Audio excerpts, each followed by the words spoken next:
സംസ്ഥാനത്ത് മഴ വീണ്ടും ശക്തി പ്രാപിച്ചു കഴിഞ്ഞിരിക്കുന്നു. ചാലക്കുടി മേഖലയിൽ പലയിടങ്ങളിലും വെള്ളം കയറി. പെരിങ്ങൽകുത്ത് ഡാമിൽ റെഡ് അലേർട്ട് പ്രഖ്യാപിച്ചിരിക്കുകയാണ്.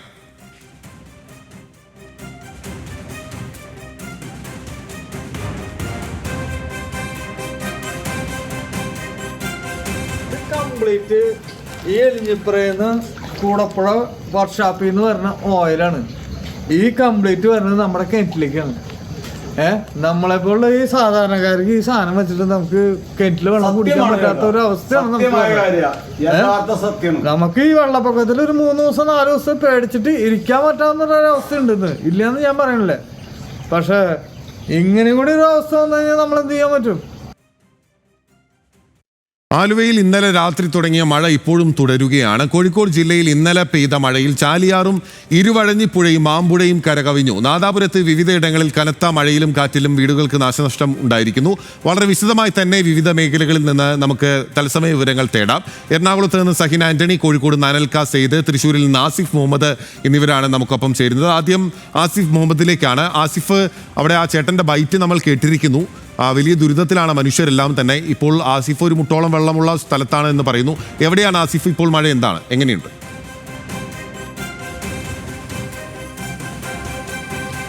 തീർച്ചയായും ചാലക്കുടി പുഴ കരകവിഞ്ഞതിനെ തുടർന്നാണ് പല പ്രദേശങ്ങളിലും ഇപ്പോൾ വെള്ളം കയറി തുടങ്ങിയിട്ടുള്ളത്. നമ്മളിപ്പോൾ നിൽക്കുന്ന ഈ പ്രദേശത്തൊക്കെ ലേശം വെള്ളം ഇറങ്ങിയതാണ്. നേരത്തേക്ക് വീടിൻ്റെ ഉള്ളിലേക്കൊക്കെ വെള്ളം കയറി. ഇപ്പോൾ ആളുകളൊക്കെ ഇവിടുന്ന് തൽക്കാലത്തേക്ക് ക്യാമ്പുകളിലേക്കും ബന്ധുവീടുകളിലേക്കും ഒക്കെ മാറി താമസിക്കുന്ന ഒരു സാഹചര്യമുണ്ട്. പെരിങ്ങൽകുത്ത് ഡാമിൽ ഇപ്പോൾ റെഡ് അലേർട്ട് പ്രഖ്യാപിച്ചിട്ടുണ്ട് എന്നുള്ളതാണ് ഏറ്റവും പ്രധാനപ്പെട്ടത്.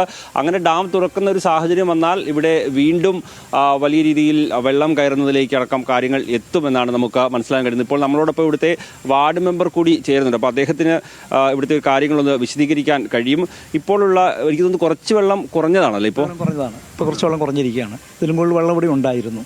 ഇന്ന് വെളുപ്പിന് 2:30 ഈ മംഗലം കോളിലേക്ക് വെള്ളം കയറി തുടങ്ങിയത്. അപ്പോൾ തന്നെ നമ്മളിവിടെ വിളിച്ച് പറഞ്ഞു, നിങ്ങൾ ഉടനെ തന്നെ ഇവിടെ നിന്ന് മാറണം. അടിയന്തരമായിട്ട് പള്ളിയിലെ അച്ഛനുമായി ബന്ധപ്പെട്ടുകൊണ്ട് സ്കൂളിലെ താക്കോൽ വാങ്ങി അവർ 19 വീട്ടുകാരെയും നമ്മൾ ക്യാമ്പിലേക്ക് മാറ്റി. 19 വീടുകളിലും ഇപ്പോൾ ഇങ്ങനെ വെള്ളം കയറി ഇറങ്ങിപ്പോയിട്ടുണ്ട്. ഇവിടെ ഇതിന് ഏറ്റവും കൂടുതൽ താഴ്ന്ന പ്രദേശം ഇവിടെയാണ്. ഏറ്റവും ആദ്യം വെള്ളം കയറുന്നത് ഈ വീട്ടിലാണ്.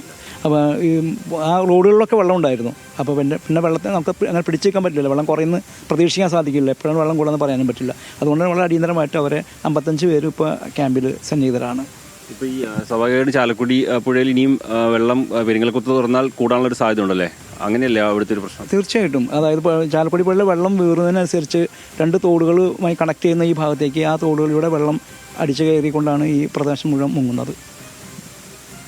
തീർച്ചയായും. എന്തായാലും ആ ഒരു രീതിയിലാണ് കാര്യങ്ങളുള്ളത്. ഇപ്പോൾ തന്നെ നമുക്ക് കാണാം ഇവിടുത്തെ വീടുകൾ 2 വീടുകൾ നമ്മളുടെ അടുത്ത് തന്നെ. ഇപ്പോഴത്തെ അപ്പുറത്തെ സമീപത്തുള്ള വീടുകളിലെല്ലാം മുറ്റത്ത് വെള്ളം കയറിയേക്കാണ്. ഇപ്പോൾ ഉള്ളിലേക്ക് കയറിയ വെള്ളം ലേശം ഇറങ്ങിയതാണ്. പക്ഷേ ഏറ്റവും പ്രധാനപ്പെട്ട പ്രശ്നം എന്ന് പറഞ്ഞാൽ പെരിങ്ങൽകുത്ത് ഡാം തുറക്കുന്ന സാഹചര്യം വന്നാൽ വീണ്ടും ഇവിടെ വലിയ ദുരിതമാകും. ഇപ്പോൾ വളരെ കുറഞ്ഞ സമയത്ത് ഒരു 10 മിനിറ്റ് 15 മിനിറ്റ് ആയിട്ടുള്ള ഇപ്പോൾ ഒരു മഴ മാറി നിൽക്കാൻ തുടങ്ങിയിട്ട് നമ്മൾ ഇങ്ങോട്ട് എത്തുന്ന സമയത്തൊക്കെ നല്ല ശക്തമായ മഴയായിരുന്നു. എന്തായാലും മഴ കുറഞ്ഞു തന്നെ നിൽക്കട്ടെ എന്നാണ് നമുക്ക് ഈ ഒരു ഘട്ടത്തിൽ പറയാൻ കഴിയുക. കാരണം വലിയ ദുരന്തം അല്ലെങ്കിൽ ഇവിടുത്തെ പ്രദേശവാസികളടക്കം നേരിടേണ്ടി വരുന്ന ഒരു സാഹചര്യം ഉണ്ടാകും. ഈ വീടുകളിലെ ആളുകളൊക്കെ ഇപ്പോൾ ക്യാമ്പിലേക്ക് മാറിയിട്ടുണ്ട്. 19 വീട്ടുകാരെയാണ് ഇവിടെ മാത്രം ഇപ്പോൾ ക്യാമ്പിലേക്ക് മാറ്റിയിട്ടുള്ളത്. ഈ ചാലക്കുടി പുഴയുടെ തീരത്തുള്ള പല പ്രദേശങ്ങളിലും സ്വാഭാവികമായും ഈ സമാനമായ സാഹചര്യം വന്നു ചേരുമോ എന്നുള്ളൊരു ആശങ്കയുണ്ട്. ആദ്യം എനിക്കൊന്ന് കേരളത്തിൽ തന്നെ ഇത്രയും പെട്ടെന്നൊരു പ്രളയ മുന്നറിയിപ്പ് ലെവലിലേക്ക് എത്തുന്ന ഒരു പുഴ ചാലക്കുടി പുഴയായിരിക്കും എന്നുള്ളതാണ്. എനിക്ക് തോന്നുന്നു ചേട്ടൻ ഈ പ്രദേശവാസിയാണല്ലേ? പൊതുപ്രവർത്തനം. എനിക്ക് തോന്നുന്നു ഈ ചാലക്കുടി പുഴ കഴിഞ്ഞ 3-4 വർഷമായിട്ട് സ്ഥിരമായിട്ട് പെട്ടെന്ന് കരകവിയുന്ന ഒരു സാഹചര്യം ഉണ്ടല്ലേ? എല്ലാ കൊല്ലവും. അതായത് ഇതിനൊരു പ്രതിനിധി കാണാനായിട്ട് ഇന്ന് വരെ പുഴ സംരക്ഷിക്കുന്നവർക്ക് സാധിച്ചിട്ടില്ല. ഒരു വലിയ മഴ പെയ്തു കഴിഞ്ഞാൽ, ഒരു ശക്തിയായിട്ടുള്ള മഴ പെയ്താൽ ഒരൊറ്റ രാത്രി കൊണ്ടാണ് ഇവിടെ വെള്ളം കയറുന്നത്. ജീവനപകടപ്പെടാത്തത് ഇപ്പോൾ എല്ലാ കൊല്ലവും കയറുന്ന കാരണം കൊണ്ട് ആളുകൾ വളരെ ശ്രദ്ധയോടെ ഇരിക്കുന്ന കാരണം കൊണ്ടാണ് മരണങ്ങൾ സംഭവിക്കാത്തത്. ഇത് ഇനിയിപ്പോൾ ഇറങ്ങി എന്ന് പറഞ്ഞിട്ട് കാര്യമില്ല. ഒരു ശക്തിയായിട്ടുള്ള മഴ, അതേമാരത്തെ മഴയാണ് പെയ്യുന്നത്. 2018 3 ദിവസത്തെ മഴ കൊണ്ടാണ് ഈ ചാലക്കുടി മൊത്തം മുങ്ങിയത്. അപ്പോൾ അതുകൊണ്ട് ഇതിനൊരു പ്രതിനിധി കണ്ടെത്താനായിട്ട് എത്രയും പെട്ടെന്ന് ശക്തമായ മഴ തുടങ്ങിയിരിക്കണമെന്ന് തോന്നുന്നില്ല. എനിക്കൊന്ന് ഈ കൃഷിനാശം കുറേ ഉണ്ടായിട്ടുണ്ടോ ഇവിടെ? കുറച്ച് വ്യാപകമായിട്ടായിട്ടില്ല, അത് വെള്ളം ഇപ്പം ഒന്ന് കയറിയിട്ടല്ലേ ഉള്ളൂ. ഇനിയിപ്പോൾ ഈ വെള്ളങ്ങൾ നിൽക്കുകയാണെങ്കിൽ അത് പ്രശ്നമായിട്ട് മാറും. ഇങ്ങനെ തുടർച്ചയായിട്ടുള്ള ഈ വെള്ളപ്പൊക്കം ഉണ്ടാകാനൊരു കാരണം ഞാൻ ഉദ്ദേശിക്കുന്നത്, ഇപ്പം ഈ ചാലക്കുടി പുഴയിൽ 3 തടയണകൾ, ഈ ചാലക്കുടി കൂടപ്പുഴയുണ്ട്, അതുപോലെ കൊമ്പമ്പാറ പരിയാരം ഭാഗത്തുണ്ട്, കാഞ്ഞിരപ്പള്ളി ഭാഗത്ത് തട്ടുപാറയുണ്ട്. ഈ തടയങ്ങൾ വന്നതിന് ശേഷമാണ് ഇങ്ങനെ ഈ മലവെള്ളം വളരെ ശക്തമായിട്ട് കയറുന്ന ഒരു സ്വഭാവം ഉണ്ടായിരിക്കുന്നത്. അതാണ് അതിൻ്റെ കാരണമെന്ന് വിശ്വസിക്കുകയാണ് ഞങ്ങൾ. ഈ വാർഡ് മെമ്പർ നാട്ടുകാരൊക്കെ നമ്മളോട് വിവരങ്ങൾ പറയുകയായിരുന്നു. ഇപ്പോൾ വീണ്ടും മഴ അങ്ങനെ ശക്തമായി പെയ്യുന്ന ഒരു സാഹചര്യത്തിലേക്ക് കാര്യങ്ങൾ എത്തിയിട്ടുണ്ട്. എന്തായാലും ഈ ഒരു പ്രദേശത്തെ റോഡുകളിലൊക്കെ നമ്മളിപ്പോൾ ഈ റോഡുകളിലൊക്കെ അല്പം മുമ്പ് വരെ വെള്ളം കയറി നിന്ന ഒരു സാഹചര്യം ഉണ്ടായിരുന്നു പുലർച്ചെ. ഇപ്പോൾ എന്തായാലും അത് സ്വാഭാവികമായും കുറച്ച് താഴ്ന്നൊരു ആശ്വാസമാണ്. പക്ഷേ അപ്പുറത്തും ഇപ്പുറത്തുമുള്ള വീടുകൾ നോക്കി നമുക്ക് കാണാം എത്ര വീടുകളിലാണ് ഇപ്പോൾ വെള്ളം കയറി ഇറങ്ങിപ്പോയിരിക്കുന്നത്. ഈ വീട്ടുകാരെ മുഴുവൻ ഇപ്പോൾ ഇവിടെ നിന്ന് മാറിയിട്ടുണ്ട്, 2 വശത്തുമുള്ള ഈ വീടുകൾ. അങ്ങനെ എന്തായാലും വലിയൊരു ദുരന്തത്തിലേക്ക് കാര്യങ്ങൾ പോകുമോ എന്നുള്ള ആശങ്ക ഈ നാട്ടുകാർക്കുണ്ട്. പെരിങ്ങൽകുത്ത് ഡാമിലെ ജലനിരപ്പ് ഉയരുന്നത് ഈ നാട്ടുകാരെ സംബന്ധിച്ചോളം വലിയൊരു ആശങ്കയാണ്. ഇപ്പോൾ നമുക്ക് കാണാം പറമ്പുകൾ മുഴുവൻ, വീടിൻ്റെ പറമ്പുകൾ, സമീപത്തുള്ള പറമ്പുകൾ മുഴുവൻ ഇങ്ങനെ വെള്ളം നിറഞ്ഞു കിടക്കുന്ന ഒരു സാഹചര്യമാണ്. അതിലും ചാലക്കുടി പുഴയിലെ ജലനിരപ്പ് ഉയരുന്നത് വലിയ ആശങ്കയായി പ്രദേശത്ത് നിലനിൽക്കുന്നു. എന്തായാലും മഴ കുറഞ്ഞ് നിൽക്കട്ടെ എന്ന് മാത്രമാണ് ഈ നാട്ടുകാർക്ക് പറയാനുള്ളത്. പെരിങ്ങൽകുത്ത് ഡാമിലെ ഷട്ടറുകൾ തുറന്നാൽ സ്വാഭാവികമായും കൂടുതൽ വെള്ളം കയറുന്നതിലേക്ക് കാര്യങ്ങളെത്തും. ശരി, ആസിഫ് മുഹമ്മദാണ് തൃശ്ശൂരിലെ വിവരങ്ങളുമായി നമുക്കൊപ്പം ചേർന്നിരിക്കുന്നത്. ചാലക്കുടി പുഴ ഒരു അപകടകരമായ അളവിലേക്ക് ഉയർന്നിരിക്കുകയാണ്. ഒരൊറ്റ രാത്രി കൊണ്ടുള്ള മഴയിലാണ് ഈ വെള്ളപ്പൊക്കം ഉണ്ടായിരിക്കുന്നത്, അല്ലെങ്കിൽ വെള്ളം കയറുന്ന സ്ഥിതി ഉണ്ടായിരിക്കുന്നത് എന്നുള്ളതാണ് ആ നാട്ടുകാർ പറയുന്നത്. ആസിഫ് മുഹമ്മദാണ് അവിടുന്ന് നമുക്ക് ചേർന്നത്. എറണാകുളത്തേക്ക് കൂടി നമുക്ക് പോകാം. ഷഹിൻ ആന്റണി നമുക്കൊപ്പം ചേരുന്നുണ്ട്. ഷഹിൻ, കൊച്ചിയിൽ ഉൾപ്പെടെ എറണാകുളത്തെ പൊതുവായിട്ടുള്ള മഴ സാഹചര്യം എന്താണ്? ആലുവയിൽ തുടർച്ചയായ മഴ നിന്ന് പെയ്യുകയാണ് എന്ന് പറയുന്നു.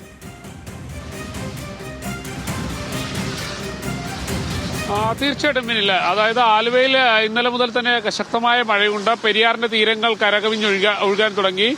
ആലുവ ശിവക്ഷേത്രം പൂർണ്ണമായും വെള്ളത്തിനടിയിലായി എന്നുള്ളത് തന്നെയാണ്. ഒപ്പം തന്നെ നേരത്തെ സൂചിപ്പിച്ചതുപോലെ നഗരത്തിലും ഇത്തരത്തിൽ തന്നെയാണ്. ശക്തമായ മഴയുണ്ട്, ഒട്ടുമിക്ക ഇടങ്ങളിലും വെള്ളം പൊങ്ങിയിട്ടുണ്ട്. ഇപ്പോൾ താൽക്കാലികമായി മഴയ്ക്ക് ശമനം വന്നിരിക്കുന്നു എന്നുള്ളതാണ്. പക്ഷേ അത് എത്ര നേരത്തേക്കെന്ന് പറയാൻ കഴിയുകയില്ല. ശക്തമായ കാർമേഘമുണ്ട്. അതുകൊണ്ട് തന്നെ മഴയ്ക്ക് കാര്യമായ ഒരു സാധ്യത തള്ളിക്കളയാൻ കഴിയുകയുമില്ല.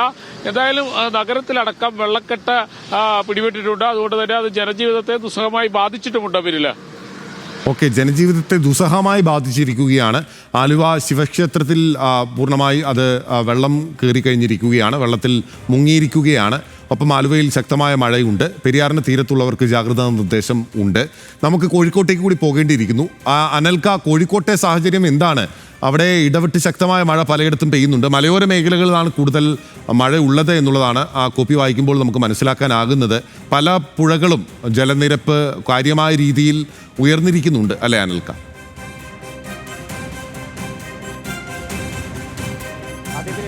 കോഴിക്കോട് നഗരത്തിൽ വലിയ രീതിയിൽ മഴയൊന്നും ഇതുവരെ രാവിലെ ഒരു 6 മണിക്ക് ശേഷം അങ്ങനെ ഇത്തരത്തിൽ മഴ പെയ്തിട്ടില്ല. എന്നാൽ കോഴിക്കോട് നിന്ന് ഏകദേശം കോഴിക്കോടിൻ്റെ മലയോര പ്രദേശങ്ങളായിട്ടുള്ള നാദാപുരത്തുമായി ബന്ധപ്പെട്ട് അതോടൊപ്പം തന്നെ മാവൂർ, ചാത്തമ്മൽ എന്നീ സ്ഥലങ്ങളിലൊക്കെ തന്നെ ചെറിയ രീതിയിലുള്ള മഴ പെയ്യുന്നുണ്ട്. ഇതുമായി ബന്ധപ്പെട്ട് ഇന്നലെ പെയ്ത മഴയിൽ ചാലിയാറും അതോടൊപ്പം ഇരുവഞ്ഞിപ്പുഴയും മാമ്പുഴയും ചെറുപുഴയും അത്തരത്തിൽ കരകവിഞ്ഞൊഴുകുന്നൊരു സ്ഥിതിയുണ്ടായി. ഇപ്പം ഈ കോഴിക്കോട് മാവൂർ ഭാഗത്തൊക്കെ തന്നെ താഴ്ന്ന പ്രദേശങ്ങൾ വെള്ളത്തിലടിയിലാവുകയും ചെയ്തു. റോഡുകൾ മുങ്ങി, ബസ് ഗതാഗതം ഒക്കെ നിലച്ചൊരു മട്ടാണ്. ഇതുമായി ബന്ധപ്പെട്ട് ഇന്ന് പുലർച്ചയോടെ തന്നെ വെള്ളം ഇരച്ചു കയറുകയും അതുമായി ബന്ധപ്പെട്ട് തന്നെ വീട്ടുകാരൊക്കെ തന്നെ പുലർച്ചയായ സമയത്ത് തന്നെ വീടുകളിൽ നിന്നൊക്കെ തന്നെ മാറി താമസിക്കുന്നൊരു സ്ഥിതി ഉണ്ടായിട്ടുണ്ട്. ഇന്നലെ മാവൂർ പഞ്ചായത്തിൽ തന്നെ കച്ചേരിക്കുന്നിൽ 3 വീട്ടുകാർ ഇന്നലെ പുലർച്ചെ തന്നെ ഇവിടെ ഒരു സാഹചര്യം ഉണ്ടായിട്ടുണ്ട്. മാവൂരിലെ തന്നെ ആഴംകുളം, കുറ്റിക്കടവ് ഭാഗങ്ങളൊക്കെ തന്നെ വെള്ളം കയറുന്ന താഴ്ന്ന പ്രദേശങ്ങളിലൊക്കെ തന്നെ വീട്ടുകാർ പെട്ടെന്ന് തന്നെ മാറി താമസിക്കുകയും ചെയ്തിട്ടുണ്ട്. അതോടൊപ്പം തന്നെ ഇതുമായി ബന്ധപ്പെട്ട് നാദാപുരം ഭാഗത്തും ഈ മഴയുമായി ബന്ധപ്പെട്ട് കനത്ത മഴയിലും കാറ്റിലും വീടുകൾക്കൊക്കെ കേടുപാടുകൾ സംഭവിച്ചിട്ടുണ്ട്. നാദാപുരം പഞ്ചായത്തിലെ 11-ാം വാർഡിലും അതോടൊപ്പം തന്നെ വളയം, അഭയഗിരി മേഖലയിലും അത്തരത്തിൽ ഈ മഴയുമായി ബന്ധപ്പെട്ട് കാറ്റുമായി ബന്ധപ്പെട്ടൊക്കെ തന്നെ വീടിൻ്റെ മേൽക്കൂരയൊക്കെ തകരുന്ന ഒരു സ്ഥിതിവിശേഷം ഉണ്ടായി. ഞാനിപ്പോൾ നിൽക്കുന്നത് കോഴിക്കോട് ബീച്ചിലാണ്. ബീച്ചിലൊക്കെ തന്നെ കാർമേഘങ്ങളുണ്ട്. ഏതായാലും ഇതുമായി നമുക്ക് മനസ്സിലാക്കാൻ കഴിയുന്നത് അല്പനേരം കഴിഞ്ഞാൽ മഴ പെയ്യാൻ സാധ്യതയുണ്ട്. രാവിലെ 6 മണിക്ക് മുമ്പ് പെയ്ത മഴയിൽ നഗരത്തിൽ വലിയ രീതിയിൽ വെള്ളക്കെട്ടുകളൊന്നും ഉണ്ടായിട്ടില്ല. എന്നാലും ഏതായാലും മഴ പെയ്യുന്നതിലൊരു പ്രതീക്ഷയാണ് ഇപ്പോൾ നമുക്ക് പങ്കുവെക്കാൻ സാധിക്കുന്നത്. ബിനിൽ, ശരി, അപ്പോൾ അതാണ് കോഴിക്കോട്ടെ സാഹചര്യം. നാദാപുരത്ത് വീടുകൾക്ക് നാശനഷ്ടം ഉണ്ടായിരിക്കുകയാണ്.